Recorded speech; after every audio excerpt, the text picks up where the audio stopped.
प्रसंग चल रहा था कि नाम जप करने वाला उपासक यदि 10 नामापराधों से बच जाए तो उसकी भजन में रुचि हो जाए। 10 नामापराधों का वर्णन हुआ था। फिर प्रश्न ये हुआ कि यदि नामापराध बन जाए या बन गया है तो क्या उपाय है। तो उत्तर था कि हृदय में जलन हो और वही नाम जप किया जाए तो नामापराध का मार्जन हो। हृदय में पश्चाताप होना चाहिए कि मेरे से गलती हो गई और भगवान नाम जप किया जाए तो नामापराध का शमन हो जाता है।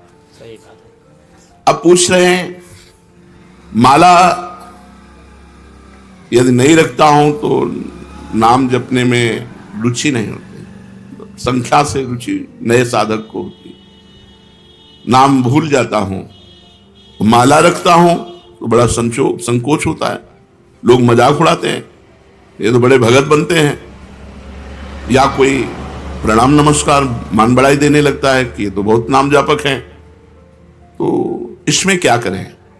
उत्तर, सारा संकोच छोड़ करके नए साधक को माला अवश्य रखनी चाहिए। माला रखने से जप अधिक होता है, नाम भूलते नहीं है। माला सबको रखनी चाहिए।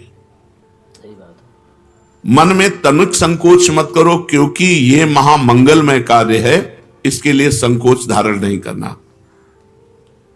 जो लज्जा छोड़कर भगवान का नाम जप करता है वो अपने को पवित्र कर देता है और सारे विश्व को पवित्र कर देता है। तीर्थी कुर्वन्ति तीर्थानि सतरति सतरति सलोकान तारयति। वह स्वयं तर जाता है, स्वयं तर जाता है और लोगों को तारता है, लोक के लोक पावन कर सकता है। इसलिए संकोच छोड़कर, लज्जा छोड़कर माला प्रगट में रखनी चाहिए और गणना युक्त नाम जप करना चाहिए। यदि कोई प्रणाम नमस्कार करे, मान बढ़ाई दे, तो तुम उसे स्वीकार न करो तो तुम्हारी हानि नहीं होगी। किसी को मना नहीं करना। कोई प्रणाम कर रहा है, कोई नमस्कार कर रहा है, बस अंदर से उपेक्षा रखो, अंदर से उसका महत्व मत रखो, तो मान बढ़ाई तुम्हारा कुछ बिगाड़ नहीं पाएगी। नाम जप का वास्तविक फल क्या है। उत्तर, नाम जप का वास्तविक फल है श्री कृष्ण प्रेम में रोना, भगवान के प्रेम में रोना। नाम का जब फल प्रकट होगा तो गदगद सुर नैना सजल दंपति रसरय भीन, एगत वृंदा विपिन में फिरे प्रेम तन लीन। आंखों से आंसू बह रहे हैं, कंठ गदगद हो रहा है, शरीर रोमांचित हो रहा है, कंपायमान हो रहा है। भगवान की मंगल मूर्ति मानस पटल पर छाई हुई, ये नाम का फल है। मुक्ति तो नाम का आनुषंगिक फल भाव है, मुख्य भाव है प्रेम। जैसे सूर्य उदय होने पर प्रकाश तो आनुषंगिक है, ऐसे ही प्रेम ये सूर्य है और प्रकाश उसका मोक्ष है। इसलिए नाम का फल पूर्ण प्रेम है, भगवत प्रेम। सुना है कि 3.5 करोड़ नाम जप करने पर मोक्ष की प्राप्ति हो जाती है। क्या यह सत्य है। विश्वास करो, भाव करो, महत्व रखो, हो जाएगा। विश्वास करो, भाव करो, महत्व रखो, तो एक नाम में मोक्ष प्राप्त हो जाएगा। 3.5 करोड़ तो बहुत बड़ी बात है, एक नाम भी मोक्ष प्राप्त कराने में समर्थ है। एक नाम, 3.5 करोड़ तो बहुत होते हैं। विश्वास करो, भाव करो, महत्व करो। यही बात ध्रुवदास जी ने कहा। हित से, आर्त होकर, दैन्य भाव से एक नाम पुकार लो तो भगवान तुम्हारा साथ नहीं छोड़ेंगे। एक बार जिन नाम ली हित सो होए अति दीन, अति दीन हित सो होए। प्रेम से द्रवित होकर दैन्य भाव से भगवान को पुकारो तो एक नाम में भगवान तुम्हारा कभी साथ नहीं छोड़ेंगे। एक बार जिन नाम ली हित सो होए अति दीन, ताको संग न छाणहि ध्रुव अपनो कर लीन। विश्वास करो, भाव करो, महत्व करो, तो एक नाम से भगवत प्राप्ति हो जाएगी। एक नाम मोक्ष प्रदान कर देगा। 3.5 करोड़ तो बहुत बड़ी बात है। हाँ, कलि संतरणोपनिषद में लिखा हुआ है कि यदि नाम के 3.5 करोड़ आवृत्ति की जाए, 3.5 करोड़ नाम जब किया जाए तो शरीर छूटने पर वो भगवान को प्राप्त होगा। शरीर छूटने पर वो भगवान को प्राप्त होगा। 3.5 करोड़ नाम जप करने। आपने बड़ी महिमा सुनाई, तो आप इतना बता सकते हैं कि आपको क्या लाभ मिला नाम जप से। आपको क्या लाभ मिला। मेरे को जो लाभ मिला, मेरी वाणी में सामर्थ्य नहीं कि मैं कह सकूं। हां, ये जरूर है कि असंभव को संभव कर दिया नाम ने। बस इतने बोले। मेरे को जो लाभ हुआ, मेरी वाणी में सामर्थ्य नहीं कि मैं वर्णन कर सकूं। हां, इतना जरूर कहता हूं कि असंभव को संभव कर दिया, असंभव को संभव कर दिया। महाराज, नाम जप करने वाला अंत समय में यदि बेहोश हो जाता है तो उसकी क्या गति होगी? बेहोश में तो नाम जप नहीं हो पाएगा। नाम जप जीवन भर प्रयास किया है, एक क्षण भी नाम नहीं छोड़ा है, वो अंत समय जब बेहोश होगा तो भगवान उसका नाम स्मरण बन जाएंगे।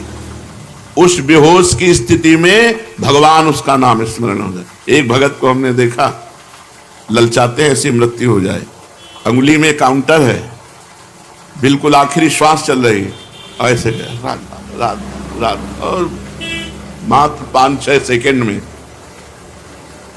ये है मृत्यु। मृत्यु का ये है महोत्सव। और मतलब जैसे नृत्य की मुद्रा में राधा राधा राधा राधा, और बस ऐसे चले। यदि कोई बेहोश हो जाता है और जीवन भर भजन किया है तो अंत समय भगवान उसका स्मरण बनते हैं और वो भगवान को प्राप्त होता है। आप कृपा करके बताइए कि नाम जप और मंत्र जप में क्या अंतर है? मंत्र जप में विधि की प्रधानता होती है। अपवित्र दशा में आप नहीं जप सकते, अपवित्र स्थान में आप नहीं जप सकते, अपवित्र भाव रखकर नहीं जप सकते। नाम में इसकी कोई ना, अपवित्र पवित्रो वा सर्वावस्थांगतो पिबह यह स्मरेत पुंडरीकाक्षम सवायाभ्यंतरा शुचि। नाम उच्चारण करते ही वो बाहर भीतर दोनों जगह से पवित्र हो जाता है, चाहे अपवित्र हो या पवित्र, इसकी कोई विधि नहीं। कई जगह मंत्र को अविधि पूर्वक जप करने से हानि भी हो जाती है, लेकिन नाम जप करने से लाभ ही लाभ होता है। नाम जप करने से कभी भी किसी भी दशा में हानि नहीं हो सकती। क्या मंत्र का अर्थ जाने बिना, बिना भाव के अगर जप हो तो फल देता है? हर शब्द ब्रह्म है। वैदिक, तांत्रिक आदि जो भी मंत्र हैं सब शब्दात्मक हैं, उनमें अनंत शक्ति भरी हुई है। बिना समझ के, बिना भाव के भी जप करने पर मंत्र अपनी सामर्थ्य से उसका कल्याण कर देता है। हमने सुना है महापुरुष जन आज्ञा करते हैं कि प्रतिदिन 3 लाख नाम जप करना चाहिए। क्यों? क्योंकि हमें समय नहीं मिलना चाहिए अन्य कार्य के लिए। यदि हम नाम जप छोड़ देते हैं तो निकम्मी इंद्रिया और मन ये हमें भोगों में फंसा देते हैं। जिसे इसी जन्म में भगवत प्राप्ति करनी है तो प्रमाद के लिए अवसर ही ना रहे। इसलिए जितने भी त्यागी, बैरागी, वैष्णव भक्त जन हुए, उन्होंने नियम बनाया है और नियम पूर्वक जप किया है। 3 लाख नाम जप का रोज का नियम जो लिए हुए है वो निश्चित भगवत प्राप्ति करेगा। कुछ नियम तो होने चाहिए। साधना क्या है? साधना उसे कहते हैं जो प्रपंच से अलग कर दे, प्रपंच से हटाकर श्री भगवान में लगा दे, उसे साधना कहते हैं। भगवान की अखंड नाम स्मृति में डुबो दे, विषयों से उपरति को प्राप्त हो जाए। त्याग वैराग्य उपरति, विषय की उपस्थिति पर भी ये विषय भोग है, ऐसी स्मृति ही ना रह जाना उपरति होती है। विषयों के प्रति रस बुद्धि है, विषयों का त्याग कर दिया, इसे त्याग कहते हैं। और विषयों के प्रति रस बुद्धि भी खत्म हो गई, उसे वैराग्य कहते हैं। पर उसको ज्ञान रहता है कि विषय है, लेकिन ये विषय है ऐसा ज्ञान भी न रहना, उसे उपरति कहते हैं, इसे साधना कहते हैं। इतना भगवान नाम जप करे कि विषय की उपस्थिति में भी विषय भोग की इच्छा ना हो, ये वैराग्य। और ये विषय है ऐसा बोध ही ना हो, उसे उपरति कहते हैं। ये साधना आगे क्यों नहीं बढ़ती? वहीं क्यों लड़खड़ाता रहता है साधक? जब तक शरीर में अहंकार है कि मैं स्त्री हूं, मैं पुरुष हूं, जब तक शरीर संबंधी भोगों में प्रियता है, खान पान अन्य भोग पदार्थों में, जब तक शरीर संबंधियों में ममता है, 3 बातें, शरीर में अहमता, अहंकार, भोगों में प्रियता और संबंधियों में ममता, तब तक साधना आगे नहीं बढ़ सकती। रिश्ते नाते संबंधियों से ममता हटाओ, भोगों से प्रियता हटाओ, शरीर से अहंकार हटाओ। कैसे हटेगा? नाम जप करो, सत्संग सुनो, शास्त्र स्वाध्याय करो, संत भगवंत भक्त गुरुदेव इनकी सेवा करो, इसी से ठीक हो जाएगा। साधन का प्राण क्या है? स्मरण, सावधानी पूर्वक स्मरण, यह साधन का प्राण है। हर समय स्मरण चल रहा मतलब तुम्हारा साधन जीवित है। स्मरण रुक गया मतलब जीव मरने जा रहा है, तुम्हारा साधन नष्ट होने जा रहा है। साधन का प्राण है स्मरण, मधुर मधुर भगवान का स्मरण। साधना में क्या सरलता हो सकती है? सरल साधन क्या हो सकता है? बस दो बातें, जगत के किसी भी भोग में सुख बुद्धि ना होना और विश्वास पूर्वक भगवान का नाम जप करना। बस इसी से भगवत प्राप्ति हो जाएगी। दो बातें, जगत के किसी भोगों में सुख बुद्धि ना होना और विश्वास पूर्वक भगवान का नाम जप करना, इसी से भगवत प्राप्ति हो जाएगी। साधना आगे क्यों नहीं बढ़ती? तीन बातें, अहंकार शरीर पर, भोगों में प्रियता, परिवार में ममता, असाधना नहीं बढ़ेगी। सरल साधन, भोगों में सुख नहीं है, पूर्ण विश्वास के साथ निरंतर नाम जप, इसी से भगवत प्राप्ति हो जाएगी। ये साधनहीन क्यों हैं लोग? साधना क्यों नहीं करते? या साधना करते हैं तो उन्हें साधनहीन साधक क्यों कहा जाता है? तो जो भगवान की शरणागति नहीं लिए, जो भगवान के कृपा का आश्रय नहीं लिए, वो साधन करते हुए भी साधनहीन है। साधन करते हुए भी वो साधनहीन है। अमुक साधना, अमुक साधना, अमुक साधना, तो एक अहंकार हो जाता है कि मैं अमुक साधन करता हूं, और बल साधन का होता है, वो साधनहीन साधन है। साधनहीन साधन है। अपबल, तपबल और बाहुबल, चौथो बल है दाम, सूर्य किशोर कृपा ते सब बल हारे को हरि नाम। तो यहां पूछा गया कि साधनहीनता साधन संपन्न होने पर भी क्यों है? साधनहीन साधन क्या है? तो बोले भगवान की शरणागति और भगवान की कृपा बल पर विश्वास ना होना। सच्ची कहते हैं, हमारी प्रियाजू इतनी कृपालु हैं, एक वृंदावन वास आप कर रहे हो इस नाते से, एक हरिवंश नाम ले रहे हो इस नाते से, आप किसी उनके जन को संत मान करके शरण ले ली इस नाते से, वो तो जरा से राई के संबदन को मानत मेरु समान। कल्याण होना नहीं है, हम कल्याण स्वरूप हैं, हम इसको पकड़े हैं, इसी को छोड़ दो, खत्म खेल हो गया। हम नहीं छोड़ पा रहे हैं, और अगर जोरदार हमको पकड़ के घसीटे तो मैं माया सहित हम चले जाएंगे। तो माया जोरदार है, लेकिन है किसकी हमको ये बताओ? मेरे प्रीतम की ही तो है ना, मेरे प्रभु की ही तो है ना। फिर मेरे ही प्रभु की, अगर किसी पड़ोसी की होती तो डरने की बात थी। मेरे ही प्रभु की माया और मैं अपने प्रभु की शरण में हूं। अब वो जैसे चाहे तैसे हमको चलावें और जैसे चाहे वैसे हमारा निस्तार करें, हम तो उनके गले पड़ गए। शरणागत की एक ही परीक्षा है, हर परिस्थिति में हे प्रियाजू, बस हमारी कोई आनंद की परिस्थिति हो तो जय प्रियाजू, हमारी कोई दुख की परिस्थिति हो तो हे प्रियाजू। प्रियाजू के सिवा हमारा कोई नहीं है, बस यही हमारी सावधानी रहनी चाहिए। हम कुछ करते हैं, ये हमारा बल नहीं है, हम जिनके हैं वो हमारा बल है। बस ये बात अंदर से समझते रहना। हम कुछ करते हैं, करके प्राप्त करेंगे, ऐसी हमारी आशा नहीं है। आज तक किसी ने कुछ प्राप्त किया है तो हो के प्राप्त किया है, और होने की परीक्षा एक यही है कि किसी भी परिस्थिति में अन्य बात न निकल जाए कि कोई हमारा सहारा है।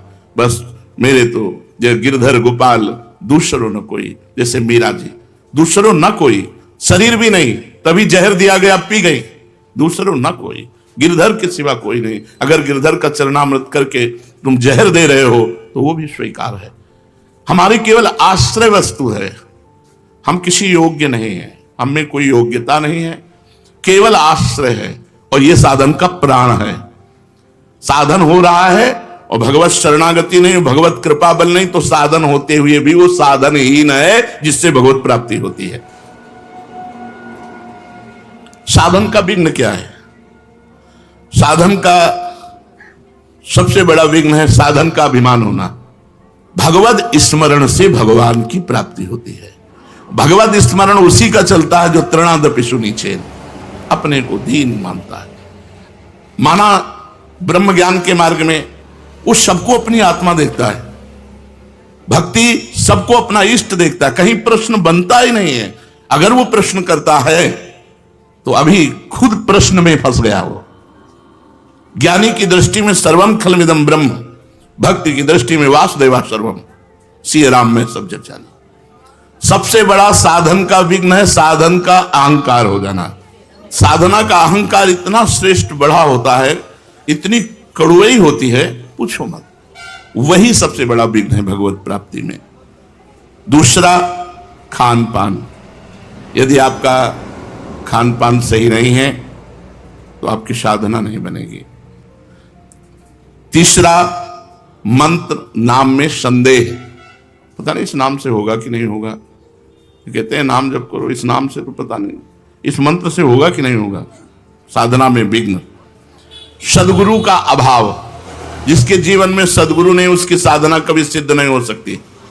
सदगुरु है, उनका अपमान कर दिया, कभी साधना सिद्ध नहीं हो सकती। ये साधना का विघ्न है। नियमानुवर्तिता का अभाव। जो नियम दिया गया है उस नियम के अनुसार न चलना। अपनी प्रसिद्धि की चाह, कुतर्किक स्वभाव होना और भोगों की कामना और कुसंग में प्रियता, परदोष दर्शन, इतने साधना के विघ्न हैं। अगर इन विघ्नों से बचा जाए तो हमारी साधना आगे बढ़ेगी। तो साधना में सहायक क्या है? दैन्यता। सबसे पहली बात है दैन्य। सबसे झुक के रहो। सब में भगवान देखोगे तो झुकना आ जाएगा। सब में झुको, सबको प्रणाम करो। साधन में साधन का अहंकार ना होना, ये सबसे बड़ा सहायक है। आप जो साधन कर रहे हो उसका अहम नहीं होना चाहिए, दैन्य होना चाहिए। और सच्ची बात है, सही साधना होगी तो आपका हृदय दैन्य हो जाएगा, डरेगा कहीं कोई अपराध न बन जाए जो मेरा साधन रुक जाए। और हृदय एकदम इतना लुजलुजा हो जाएगा कि कोई आपको प्रणाम करेगा तो आपको संकोच लगेगा, आप नहीं समझते मैं अधम जीव हूं, मेरे पर क्यों ऐसा। वो तनिक भी लाख लोग मान बढ़ाई दे, वो अंदर रहेगा कि आप जानते नहीं हो इसलिए ऐसा, मैं बहुत अधम हूं। अंदर उसके यही रहेगा, अस्मय अधम सकासुम, ये अंदर बैठ जाएगा, ये भगवान की कृपा से बैठ जाएगा। दूसरा सहायक, नियम के अनुसार अपनी दिनचर्या पूरी करना, टाइम बिल्कुल। ये साधक की गुणवत्ता है कि जैसे 4 बजे से वाणी पाठ, तो 4 बजने में 5 मिनट बकाया है, वो आ गया। 4 बजने के बाद जो दिनचर्या शुरू हुई, जब सब संपन्न हो गई, प्रणाम किया, ग्रीवा नीचे की, चल दिया। 5 मिनट पे अपनी दिनचर्या में बड़ी प्रवीणता रखना। सत्कार दूसरों का करना, सबहि मान प्रदापमान, इससे साधना आपकी बढ़ेगी। कुछ समय एकांतवास, सोने के अलावा। सोने में तो सब लोग एकांतवास करते हैं। सोने के अलावा, निद्रा के अलावा एकांतवास, जागृत अवस्था में शांत भाव से अपनी कुटिया में बैठ करके भजन करना, चाहे 2 घड़ी ही, 48 मिनट ही सही, पर एकांतवास जीवन में अत्यंत आवश्यक है। और रोज सत्संग, साधना में सहायक रोज सत्संग। रोज सत्संग का मतलब है जैसे रोज झाड़ू पोछा लगे तो देखो कितना आंगन स्वच्छ रहेगा, ऐसे हृदय रूपी आंगन रोज सत्संग सुनने से नवीन उत्साह भर जाता है, स्वच्छ होने लगता है, और केवल सत्संग सुनने से भगवत प्राप्ति हो जाएगी।